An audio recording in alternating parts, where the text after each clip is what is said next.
ये कहानी एक ऐसे पति पत्नी पर है जो कि एक दूसरे से बिल्कुल तंग आ चुके थे और जल्द ही उनका तलाक होने वाला है। लेकिन फिर वो दोनों एक साथ हाइक पर जाने का फैसला करते हैं, जहां पर वो दोनों एक ऐसे दलदल में फंस जाते हैं जहां से निकलना नामुमकिन था। अब वो इस खतरनाक दलदल से बाहर निकल पाएंगे या फिर ये इन दोनों का आखिरी दिन होगा। आज की हमारी कहानी इसी कॉन्सेप्ट पर बेस्ड है, जिसको डायरेक्ट किया है एंड्रेस बेल्ट्रेन नाम के एक डायरेक्टर ने। इसीलिए समय को ना गवाते हुए चलिए जल्दी से शुरू करते हैं आज की हमारी कहानी को।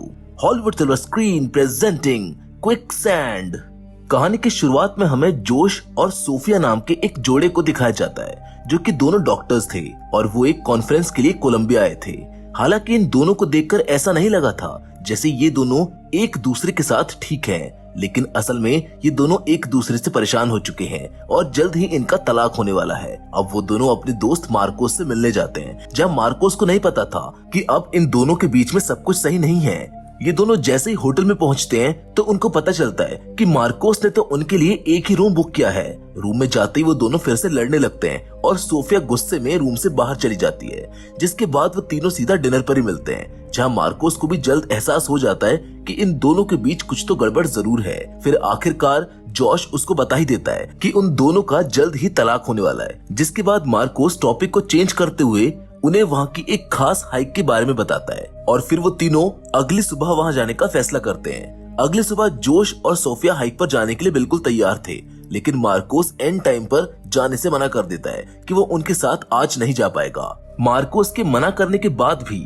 वो दोनों अपना सामान बांधकर रिसेप्शनिस्ट के पास पहुंचते हैं और उससे हाइकिंग के रास्ते के बारे में पूछते हैं। रिसेप्शनिस्ट उनको मैप पर लंबा वाला रास्ता बताती है। हालांकि वहाँ पर एक शॉर्टकट भी था, लेकिन वो कहता है कि ये रास्ता बहुत खतरनाक है। लेकिन जॉश को तो खुद पर कुछ ज्यादा ही विश्वास था, इसलिए उसने शॉर्टकट से जाने का फैसला किया, पर सोफिया ऐसा करने से साफ इनकार करती है। जिसके बाद वो दोनों गाड़ी से पहाड़ी पर पहुंच जाते हैं और फिर वहां से पैदल आगे बढ़ने लगते हैं। दोनों नेचर के नजारों के मजे लेते हुए आगे बढ़ रहे थे कि तभी जोश को आसमान में घने बादल दिखाई देते हैं, जिस पर जोश सोफिया से वापस चलने को कहता है क्योंकि बारिश में हाइक पर जाना ठीक नहीं है। पर जैसे ही वो दोनों वापस अपनी गाड़ी के पास पहुंचते हैं तो वो एक चोर को गाड़ी खोलने की कोशिश करते हुए देख लेते हैं। हालांकि पहले तो वो दोनों छिप जाते हैं, पर फिर जोश वहां से बाहर निकलता है और चोर को सबक सिखाने का फैसला करता है। पर ये उसकी बहुत बड़ी भूल साबित होती है कि जैसे ही जोश उस चोर के सामने आता है वो तुरंत अपनी बंदूक जोश पर तान देता है। लेकिन फिर भी जोश इतना कॉन्फिडेंट होता है कि वो उस पर हमला कर देता है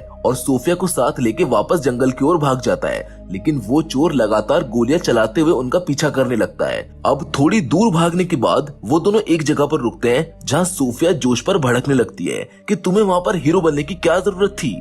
लेकिन एक बात वो दोनों ही जानते थे कि ये झगड़ने का सही वक्त नहीं है, इसीलिए अब वो दोनों शॉर्टकट वाले रास्ते से जाने का फैसला करते हैं ताकि वो चोर उस रास्ते पर जाने से डरकर खुद ही वापस लौट जाए।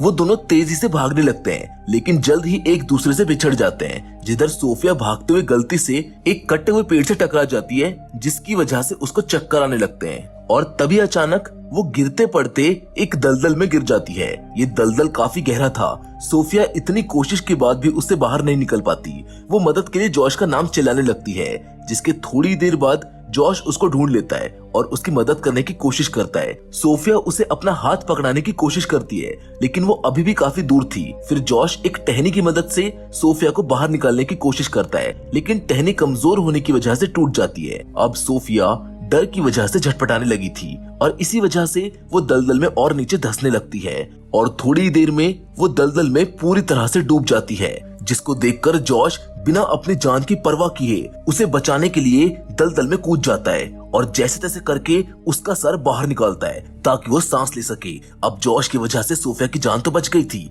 लेकिन अब वो दोनों ही इस गहरे दलदल में फंस चुके हैं। जॉश सोफिया को एकदम शांत रहने को कहता है क्योंकि वो जितना हिलेगी उतना ही इस दलदल के अंदर धंसती जाएगी। जिसके बाद सोफिया अपनी टांगे बाहर निकालने की कोशिश करती है, पर तभी उसको एहसास होता है कि दलदल में कुछ तो है, जिस वजह से वो काफी डर जाती है। लेकिन जॉश उस चीज को बाहर निकालता है और वो चीज कोई लकड़ी या फिर जानवर नहीं था, बल्कि एक आदमी की लाश थी। उसको देखकर वो दोनों काफी बुरी तरह से डर जाते हैं क्योंकि उनको लगने लगा था कि अब वो भी इस आदमी की तरह इसके अंदर डूबकर मारे जाएंगे। फिर उन्होंने देखा कि लाश के पास एक बैग है वो उसके बैग को लाश से निकाल लेते हैं और उस आदमी की लाश को दलदल के अंदर ही धकेल देते हैं। उस बैग में उनको आलतू फालतू सामान मिलता है, जैसे किताब, हारमोनिका, टॉर्च, चाकू और एक बंदूक जिसमें अभी भी 2 गोलियां बाकी थी। पर सबसे ज्यादा काम की चीज तो ये बैग ही था।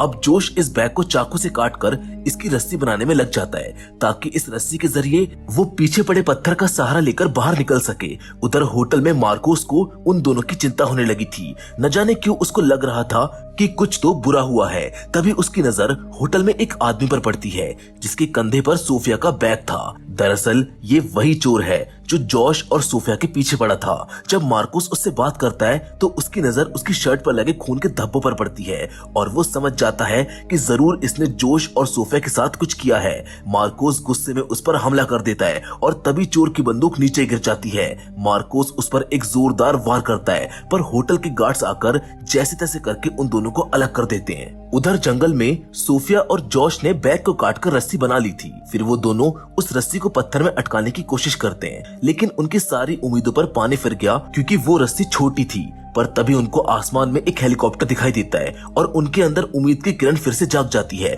वो दोनों मिलकर जोर जोर से चिल्लाना शुरू करते हैं ताकि हेलीकॉप्टर में बैठे लोगों का ध्यान उन पर जाए, लेकिन इसका भी कोई फायदा नहीं होता क्योंकि ये जंगल काफी घना और बड़ा था, इसीलिए ऊपर से उनको देख पाना नामुमकिन है।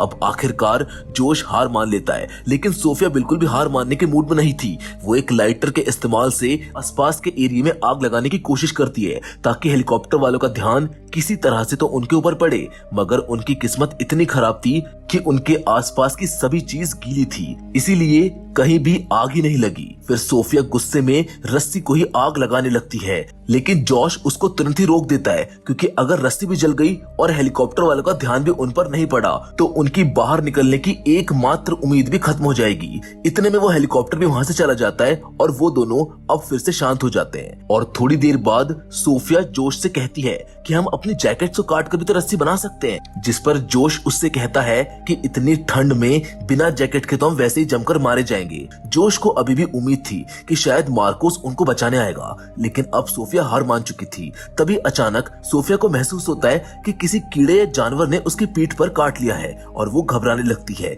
असल में कुछ चींटियां उसके कंधे पर चढ़ गई थी जो उसको काट रही थी, जिससे उसकी स्किन एकदम लाल हो चुकी थी। उसे चिल्लाता देख जोश तुरंत उसको शराब की बोतल निकाल कर देता है और कहता है कि इसको जल्दी से अपने शोल्डर्स पर डालो। शराब डालते ही चींटियां भाग जाती हैं और सोफिया को आराम मिलता है। फिर जब सोफिया शराब की बोतल की ओर देखती है तो वो जोश से इसके बारे में पूछती है। उसको लगा था कि शायद जॉश ने शराब पीना छोड़ दिया है, जिस पर जॉश उससे कहता है कि उन दोनों के बीच दूरियां बढ़ने की वजह से उसने शराब पीना फिर से शुरू कर दिया था। उन दोनों ने झगड़े कर करके एक दूसरे की जिंदगी नर्क बना दी थी और अब जब दोनों यहाँ दलदल में फंस चुके हैं तो अब दोनों की आंखें भर आई हैं और दोनों अपनी किस्मत पर रोने लगते हैं। वो दोनों बातें कर ही रहे होते हैं, तभी सोफिया के दिमाग में आता है कि उनके पास में बंदूक भी है तो क्यों ना इसको चलाकर वो हेलीकॉप्टर वालों का ध्यान अपनी ओर खींचे। पर अब बहुत देर हो चुकी थी, हेलीकॉप्टर कब का जा चुका था, जिसके बाद सोफिया बंदूक की तनी काटकर उसको रस्सी में जोड़ देती है। पर अब भी रस्सी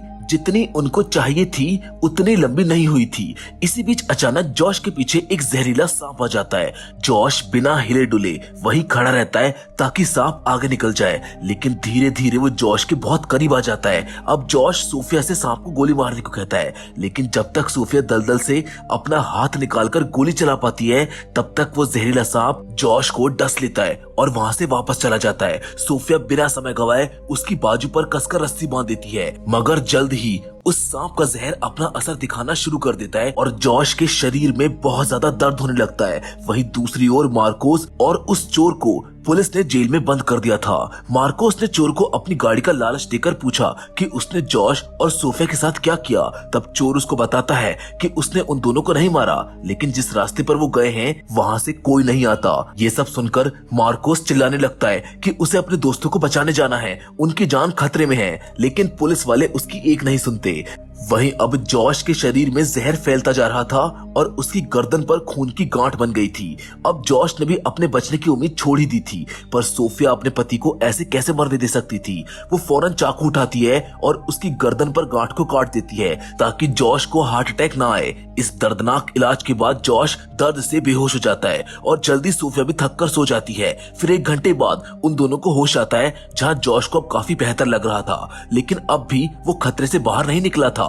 इसीलिए सोफिया ठान लेती है कि वो जॉश को इस दलदल से बाहर निकालकर उसका इलाज करवाएगी। अब वो किसी भी हालत में अपने पति को नहीं खोना चाहती थी, जिसके बाद वो उस सांप को मारकर उसके शरीर को रस्सी में जोड़ने का फैसला करती है। इसीलिए वो कुछ न कुछ फेंक कर सांप को तंग करना शुरू कर देती है और सांप धीरे धीरे उसकी ओर बढ़ने लगता है। जैसे ही सांप बिल्कुल उसके करीब आता है, तभी सोफिया उस पर गोली चला देती है, लेकिन इस बार भी निशाना चूक जाता है और अब वो उसको चाकू से मारने का फैसला करती है। लेकिन थोड़े ही समय में सांप उसी की गर्दन से लिपट जाता है और उसका दम घुटना शुरू हो जाता है। तभी जॉश हिम्मत जुटाकर उसके हाथ से चाकू लेता है और एक ही वार में उस सांप का काम तमाम कर देता है, जिसके बाद सोफिया तुरंत सांप की खाल उतारती है और उसको रस्सी से जोड़ देती है। जिसके बाद सोफिया उस रस्सी को फेंककर पत्थर में अटकाने की काफी कोशिश करती है और आखिरकार वो कामयाब हो जाती है, क्योंकि वो रस्सी उस पत्थर में अटक जाती है और वो अपनी पूरी जान लगाकर उस गहरे दलदल से बाहर निकल जाती है।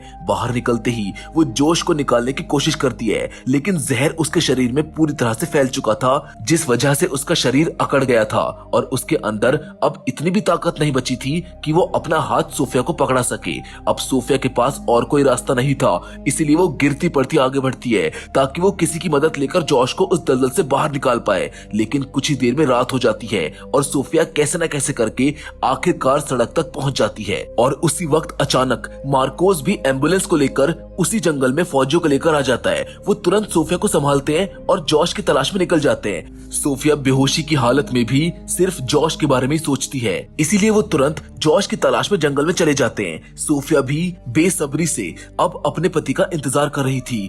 आखिरकार उन फौजियों को जॉश मिल जाता है और वो लोग उसको दलदल से बाहर निकाल लेते हैं और उसको एम्बुलेंस तक ले आते हैं। जॉश को जिंदा देखकर सोफिया की जान में जान आती है। वो दोनों एक दूसरे को देखकर रोते हैं और किस करते हैं, जिसके साथ ये फिल्म यहीं पर खत्म हो जाती है। हम उम्मीद करते हैं कि सोफिया और जॉश के सर्वाइवल की ये कहानी आपको पसंद आई होगी। बाकी फिलहाल तो आज की वीडियो में बस इतना ही, लेकिन हम फिर से जरूर मिलेंगे और वो भी एक और नई इंटरेस्टिंग कहानी के साथ। लेकिन तब तक के लिए धन्यवाद।